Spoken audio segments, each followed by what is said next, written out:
በስመ አብ ወወልድ ወመንፈስ ቅዱስ አሃዱ አምላክ አሜን። ጥበብ ኢያሱ ወዲ ሲራክ ምዕራፍ 1 ኩሉ ጥበብ ካብ እግዚአብሔር ዝመጽእ ኩሉ ጥበብ ከዓ ንዘለዓለም እዩ ዝነብር ነቲ ኣብ ወሰን ባሕር ዘሎ ሕፃ ወይ ነጠብጣብ ዝናብ ወይ ናይ ዘለዓለም መዓልታት ክቆጽር ዝኽእል መን እዩ? ቁመት ሰማይ ስፍሓት ምድሪ ማዕሙቕ ባሕሪ ዕምቆት ጥበብ ክንደይ ከም ዝኾነ ዝፈልጥ መን እዩ? ጥበብ ቅድሚ ኩሉ ነገር ተፈጥረት ምስቲ ወዓል ካብ ዘለዓለም ነበረት። መበቆል ጥበብ ካብ ሰማይ ላዕላይ ቃል ኣምላኽ እዩ። መገዲ ጥበብ እውን እቲ ንዘለዓለም ዝነብር ትእዛዝ እዩ። መበቆል ጥበብ ካበይ ከም ዝኾነ ዝተገልጸሉ ሰብ ደሎ ነቲ ረቂቕ ክእለታት ዝፈልጣ መን እዩ? ፍልጠት ጥበብ ዝተገለጸሉ ንመን እዩ? ተዓብዪ ተመክሮ ጥበብ ዝተረድአኸ መን እዩ? ኣብ ዝፋኑ ዝተቐመጠ እምብዛ ዝፍራሕ በይንፈላጥ ዝኾነ ሓደ ጥራይ ኣሎ። ንጥበብ ዝፈጠራ ባዕሉ እግዚኣብሔር እዩ። ምስ ረኣያ ክብርቲ ምዃና ፈለጠ። ንዝፈጠሮ ዘበለኻ በኣ መለኦ። ጥበብ ዘይተዋህበቶ ወዲ ሰብ የለን። ኣብቶም ዘፍቅርዎ ግና ኣብዚሑ ኣፍሰሰ። ንእግዚኣብሔር ምፍራሕ ክብርን ልዕልናን እዩ። ዘውዲ ሓጐስን ደስታን ከኣ ይደፍኣልካ። ንእግዚኣብሔር ምፍራሕ ንልቢ ይሐጉሶ። ነዊሕ ዕድመን ሙሉእ ሓጐስን ከኣ ይህበካ። መወዳእታ እቲ ንእግዚኣብሔር ዝፈርህ ሰብ ሰናይ እዩ። ብመዓልቱ ሞቱ እውን እግዚአብሔር ክባርኾ እዩ። መጀመርታ ጥበብ ንእግዚአብሔር ምፍራሕ እዩ። ነቶም እሙናት ገና ማህፀን ከለዉ እያ ትወሃቦም። ንሳ ካብ ጥንቲ ዘመን ጀሚራ ምሳና እያ። እቲ ዝመጽእ ወለዶ ከዓ ከም እምነቱ ኣብኣ ክውድቕ እዩ። ምልኣት ጥበብ ማለት ንእግዚአብሔር ምፍራሕ እዩ። ንሳ ብህያባታ ፈጺማ ተዕግበና።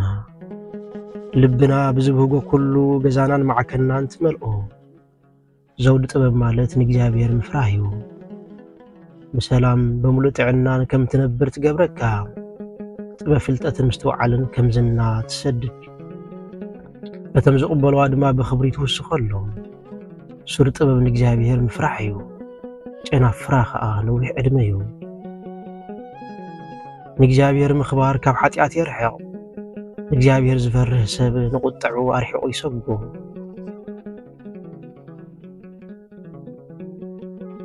ገዛእ ርእስኻ ምምላኽ ምኽንያት ዘይብሉ ቁጥዐ ቅቡል ኣይኮነን። ከም ትወድቕ ክገብረካ ይኽእል እዩ። ተዓጊስካ ተጸበ ድሓር በቲ ዝገበርካዮ ክትሕጐስ ኢኻ።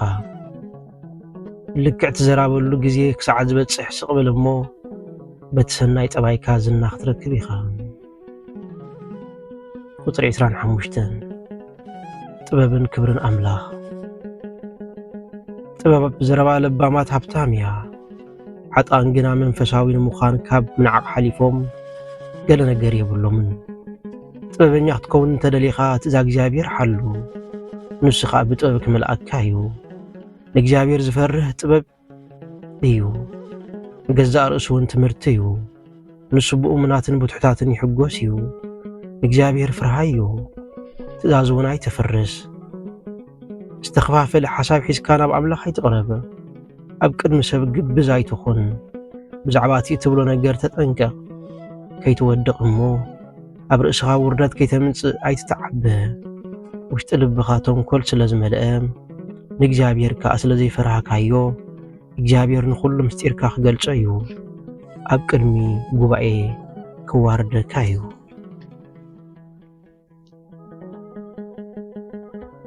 ምዕራፍ 2 ኣብ ቅድሚ ኣምላኽ እሙን ምዃን ኣታ ወደይ ንእግዚአብሔር ክተገልግል እንተደኣ ኾንካ ገዛእ ርእስኻ ንፈተና ኣዳሉ። ቁኑዕን ዘይናቓንቕን ኩን። ብጊዜ ጸገም ኣይትተሃወኽ። ኣብ እግዚአብሔር ተጸጋዕ። ካብኡ ኸቶ ኣይትፈለን። ኣብ መወዳእታ ዕድሜኻ ድማ ክኽብረካ እዩ። ዝኾነ ነገር እንተመጸካ ተቐበሎ። ውርደቱን እንተበጽሐካ ዕጉስ ኩን። ወርቂ ብሓዊ ዝፍተን ጻድቃን ሰባት ድማ ብእቶን ውርደት እዮም ዝፍተኑ እግዚአብሔር ተኣምን ንሱ ድማ ክሕግዘካ እዩ ብቁኑዕ መገዲ ሰጉም ተስፋኻ ድማ ኣብኡ ግበር ኣቱም ኩልኹም ንእግዚአብሔር ትፈርሑ ምሕረቱ ክትርኢ ኢኹም እሞ ትጸበዩ ከይትወድቁ ካብኡ ኣይትርሓቑ ኣቱም ኩልኹም ንእግዚአብሔር ትፈርሑ እመንዎ ዓስብኹም ከኣ ብርግጽ ክህበኩም እዩ ኣቱም ኩልኹም ንእግዚአብሔር ትፈርሕዎ ዘለኣለማዊ ሓጎስን ምሕረትን ሰናይ ህያባትን ወሃበኩም ተስፋ ግበሩ እስከ ንድሕሪት ተመሊስኩም ነቲ ናይ ጥንቲ ወለዶ ሕሰቡ ኣብ እግዚአብሔር ዝተኣመነ ሰብ እሞ ዝሓፈረ ወይ ህይወቱ ሙሉእ ንእግዚአብሔር ዘረከበ እሞ ዝተሓድገ ወይ ከዓ ንእግዚአብሔር ጸዊዑ መልሲ ዝሰኣነ ዶ ሪኢኹም ትፈልጡ እግዚአብሔር ሕያዋይን ብምሕረቱን ዝመልአን እዩ ኃጢአት ዝሓድግ ብመዓልቲ መከራ ዝሕልወና ንሱ እዩ እቶም ብግዜ ስደት ልቦም ዝመልቆም ኢዶም ዝለመሰ ብኽልተ መገዲ ዝኸዱ ኃጢአተኛት ሰባት ወይልኦም እቲ ልቡ ዝመልቆ ፈራህ ወይልኡ እምነት ስለ ዘይብሉ ሓለዋ ኣይክረክብ እዩ ኣቱም ተስፋ ዝቆረጽኩም ወይልኹም እግዚአብሔር ክፈርደኩም ክመጽእ ከሎ ደኣ እንታይ ክትገብሩ ኢኹም እቶም ንእግዚአብሔር ዝፈርህዎ ብትእዛዛቱ ኣይፍርሱን እዮም እቶም ዘፍቅርዎ ድማ ከም ፍቃዱ ኮይኖም ክነብሩ እዮም እቶም ንእግዚአብሔር ዝፈርህዎን ዘፍቅርዎን ክሕጎሱን ይጽዕሩ ገዛእ ርእሶም ከዓ ንሕጉ የግዝኡ እቶም ንእግዚአብሔር ዝፈርህዎ ኩሉ ሰዕ ከገልግልዎ ድልዋት እዮም ኣብ ቅድሚኡ እውን ገዛእ ርእሶም ትሕት የብሉ ዕብየት ምሕረቱ ከም ዕብየት ግርሙ እዩ እሞ ኣብ ኢድ ሰብ ካብ ምውዳቕ ኣብ ኢድ እግዚአብሔር ምውዳቕ ይበልጽ ድማ ይብሉ ምዕራፍ 3 በሰል ወለዲ ደቀይ ንዓይ ልብኹም ስምዑኒ ተሓሊኹም ብሰላም ምእንቲ ክትነብሩ ከም ዝብለኩም ግበሩ ከመይ እግዚአብሔር ንወለዲ ኣብ ልዕሊ ደቆም ስልጣን ሂቦም እዩ ኣደውን ኣብ ልዕሊ ደቃ ስልጣን ከም ዘለዋ ኣረጋጊጹ እዩ ልቡኻ እንተ ኣኽበርካ ኃጢአትካ ይስረየልካ ደዲኻ እንተ ኣኽበርካ ብዙሕ ሃብቲ ትድልብ ልቡኻ እንተ ኣኽበርካ ሓደ መዓልቲ ድማ ደቂኻ ክሕጉስኻ እዮም እግዚአብሔርካ ጸሎትካ ክሰምዕ እዩ ነቶም ብምኽባርን ነዲኻን ከም ትሕጎስ ብምግባርን ንእግዚአብሔር እንተ ተኣዘዝካ ዕድሜኻ ነዊሕ ክኸውን እዩ ንወለድኻ ከም ባርያ ኾንካ ተኣዘዞም ብርቓኡ ናባኻ ምእንቲ ክዓስል ልቡኻ ብትብሎን ብትገብሮን ኩሉ ኣኽብሮ ብርቓ ወለዲ ኣባይቲ ውልድ የጽንዕ እዩ መርገም ወለዲ ካብ ሱር መሰረቶም ይምንቅሶም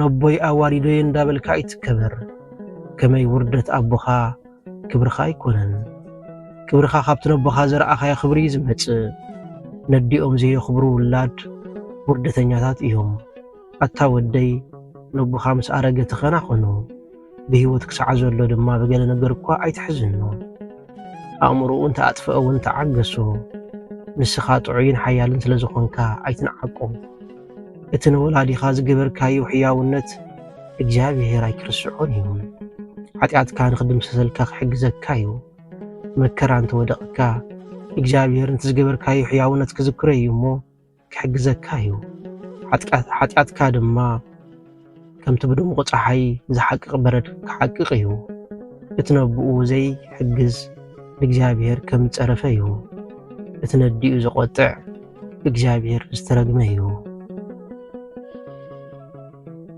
ቁጥሪ 17 ትሕትና ኣታ ወደይ ኣብ ኩሉ ዕይኻ ትሑት ኩን እቶም ብእግዚአብሔር ቅቡላት ዝኾኑ ከዓ ከፍቁርካ እዮም ኣዚኻ እንተ ዓቢኻ ኣዚኻ ከዓ ትሑት ኩን ሽዑ ኣብ ቅድሚ እግዚአብሔር ሞገስ ክትረክብ ኢኻ ክቡራትን ውርያትን ዝኾኑ ብዙሓት ኣለዉ እግዚአብሔር ግና ምስጢሩ ትሕታት እዩ ዝገልጸሎም ሓይሊ እግዚአብሔር ዓብዩ ውትሕታት ከዓ ይኸብር ነቲ ንዓኻ ኣዝዩ ጽንኩር ዝኾነ ነገር ክትርዳእ ኢልካ ኣይትፈትን ወይ ከዓ ነቲ ካብ ዓቕምኻ ንላዕሊ ዝኾነ ነገር ክትምርምር ኢልካ ኣይትፈትን ነቲ ተዋሂብካ ዘሎ ሕጊ ኣሰላስሎ ነቲ እግዚአብሔር ዘይገለጸልካ ነገራት ክትፈልጥ ኣየድልየካን እዩ ካብ ዓቕምኻ ንላዕሊ ኣብ ዝኾነ ነገር ኢድካ ኣይትምለስ كمي تدرو توهيبك زلو جزاء رسو كبعقمخا كبرديتك نلعليه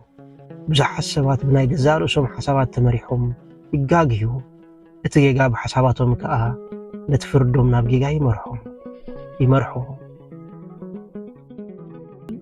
عين انت زيبل ترئي اي تخيلني خاها فلت انت زيبلكا تببالني لكا اي تزهرب اللي خنيا مخان اب مودعتا اب سقايك اتوكايو هلخ انت دا اتفوت خونكا بهلخ تطفيخا اللي خنيا سب مكرا خصعنيو حتى سب دما حتيات ابل حتيات الخمر اكي اباتهم سرسل السدده اب تعبيتنيا زلو مكرا فوسي يولون فلات سبات كم مسلاتات كمهارو سلازدليو صني لومي سمعو قطري 30 بدخام مطوات كم تغاص نزبل حاوي ما يزطفو بدخام مطوات كان حطيات يطفو تبزعبا مصاي عدلو زحسب سب نخالو السبات سنا يغبرلهم كفا معالتي اركيبو او زودقلا حجز كركبيو معراف 4